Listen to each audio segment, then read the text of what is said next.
Bonjour à tous. Bonjour à tous et bienvenue dans la Web TV de l'immobilier organisée par acheterlouer.fr en partenariat avec Orpi, les Maisons Pierre, le groupe David Immobilier. Mais aussi Habitea Réseau Immobilier, Adomos, propriétéprivée.com et Foncière Développement. Nous sommes le jeudi 8 avril et voici les titres de l'actualité immobilière. Alors dans ce journal, on vous présentera un outil indispensable pour bien vendre et pour bien acheter, l'estimation immobilière. Et des nouvelles de la place de la République qui va subir un rafraîchissement. Quels seront les nouveaux aménagements? Toutes les informations dans ce journal.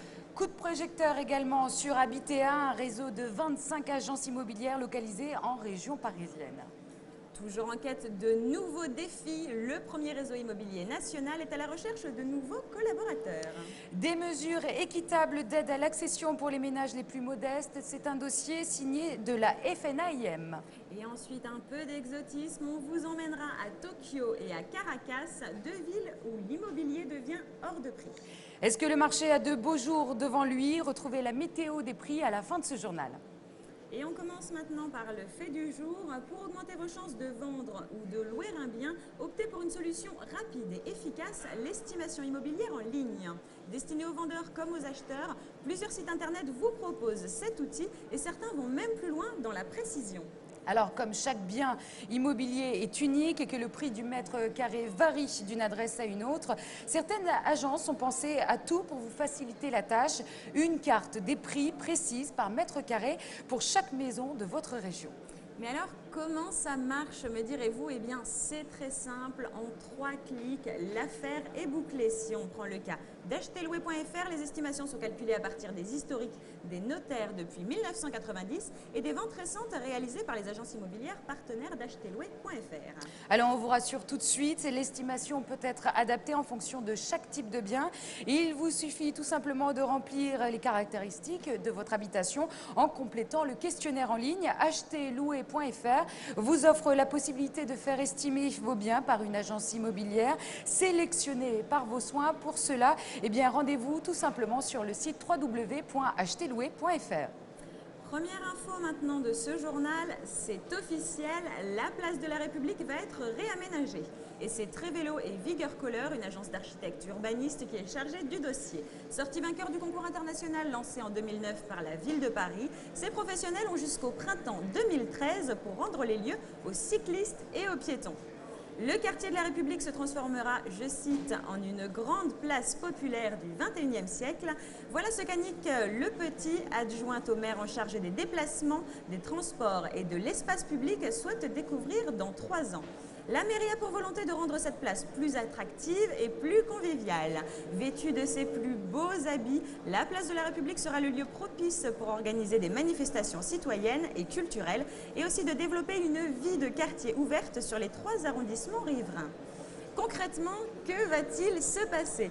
Alors, plusieurs changements sont à prévoir puisque l'agence TVK a pour projet de mettre en place une zone piétonne autour de la Statue de la République, mais aussi de modifier la circulation dans les grands boulevards. Elle se fera désormais à double sens jusqu'à la station Richelieu-Drouot dans le 9e arrondissement.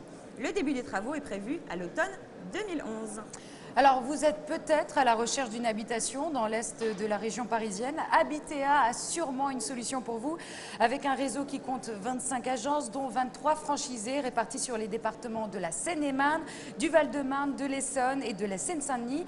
Habitea développe un marché immobilier de proximité. Dernière ouverture en date, un point de vente situé aux 3 rue Bobillot à Saint-Maur. Nouveau journal, nouvelles affiches. Pour 2010, le réseau joue sur la nouveauté et s'offre une image rafraîchie grâce à charte graphique revisitée.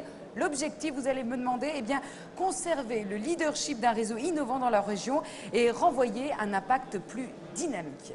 Signe que les affaires maintenant sont toujours au beau fixe. Orpi, le premier réseau immobilier national français qui compte 1200 agences, est à la recherche de créateurs d'agences et d'agents indépendants sur l'ensemble de la France. Alors à bon entendeur, l'enseigne immobilière propose environ 200 secteurs libres pour renforcer sa présence sur le territoire national. Orpi poursuit donc son expansion avec pour unique objectif conquérir un grand nombre de régions en France. Allez, on passe tout de suite au dossier de ce journal. La FNAIM désire une réforme équitable des aides à l'accession. Benoît Apparu, secrétaire d'État au logement, partage le même avis. Il souhaite donner aux classes moyennes, mais surtout aux ménages les plus modestes, la possibilité de devenir propriétaire. Pour mener à terme son projet, il envisage notamment de substituer à la déduction des intérêts d'emprunt et sous forme de crédit d'impôt le versement d'une aide de l'État au moment de l'acquisition. Et dans un communiqué de presse de la Fédération nationale de l'immobilier, il est précisé que Gilles Carré, rapporteur UMP de la Commission des finances de l'Assemblée nationale, souhaite que cette aide forfaitaire soit prise en compte par les banques. Dès le plan de financement est constitutif de l'apport personnel de l'emprunteur. La FNAIM pense que réformer le crédit d'impôt serait le moyen de redonner confiance aux ménages et de soutenir l'accession à la propriété dans l'ancien. Elle reste toutefois vigilante sur les conséquences que la remise à plat, je cite, de l'ensemble des dispositifs d'aide pourrait avoir. Allez, comme promis, maintenant je vous emmène à l'étranger. On part plus précisément à Tokyo et à Caracas, deux capitales où l'immobilier, Léonore, est hors de prix actuellement. D'après le dernier baromètre de CA International, une entreprise spécialisée dans la mobilité internationale, Tokyo et Caracas occupent la première place des villes les plus chères au monde pour les expatriés. Et oui, que ce soit donc au Japon ou encore au Venezuela, une entreprise dépense environ 3 000 € par mois pour loger un expatrié dans un 3 pièces de 80 mètres carrés. En Europe, eh bien, il faut compter autour de 1 000 € par mois pour louer la même surface d'habitation. La ville européenne qui caracole en tête des loyers les plus élevés est Londres. Avec 1 902 € par mois. Et Paris, oui, Paris arrive quand même en deuxième position avec 1 650 €, suivi d'Amsterdam avec 1 600 € et Genève qui clôture la marche avec 1 450 €. Et on passe maintenant à la météo, mais pas n'importe quelle météo, la météo des prix, bien sûr. Est-ce que la grisaille des mauvais jours est partie? C'est ce que nous allons voir. Et on va commencer par vous parler de l'ancien. Les prix ont enregistré une très légère hausse en février dernier, plus 0,6%. Précisons tout de même que cette augmentation est principalement due à la révision du prix des appartements, plus 1,4%, alors que celle du prix des maisons est restée plutôt stable, moins 0,2%.